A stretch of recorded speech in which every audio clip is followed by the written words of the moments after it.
Thank you, Mr. Chairman, and thank you for having this hearing. Thank you to each of you for being here today.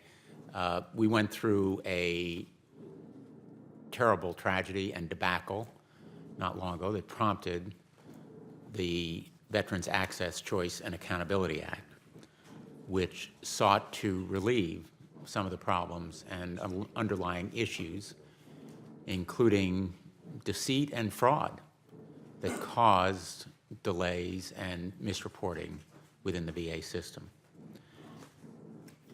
The discussion today is centered on the remaining flaws and failings in the VA healthcare program, particularly the Veterans Choice program.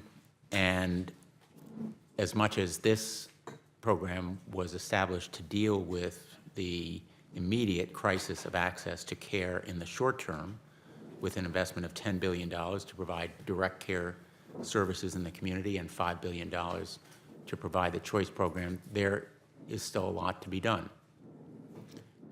The program was just a down payment, just a first step. And I believe that it has to be improved even further. There remains, for example, underutilization of the choice program. The reasons for it have yet to be determined or discovered. The underutilization may well be the result of a failure to sufficiently publicize or make aware veterans. It may be the result of other more fundamental issues within the program. And I share the chairman's view that changing the 40-mile rule was certainly a welcome step. The most important fact that brings us here today, and we can't lose sight of it, is that we still have not solved the crisis that led to this program. Veterans still wait too long for appointments. Healthcare delayed, in effect, is healthcare denied for veterans who suffer from healthcare conditions that require immediate treatment. The VA's most recent data release of May 1st indicates that wait list numbers have increased significantly since the same time last month. In its April 2nd release, 377,300 veterans had appointments scheduled in more than 30 days from the preferred date.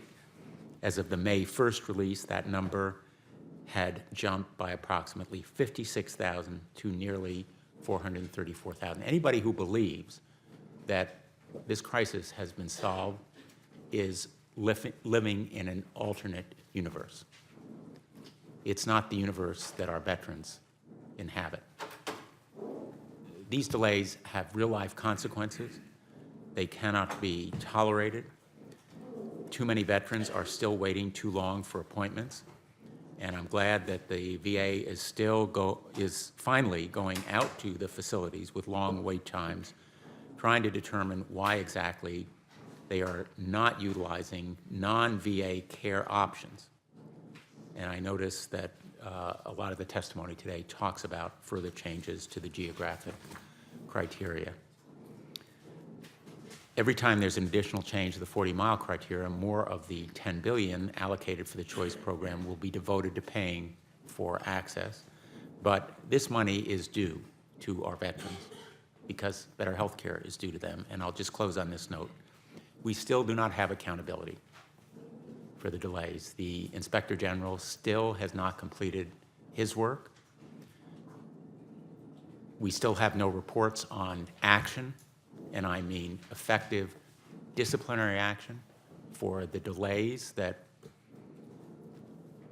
were intolerable and still are unacceptable.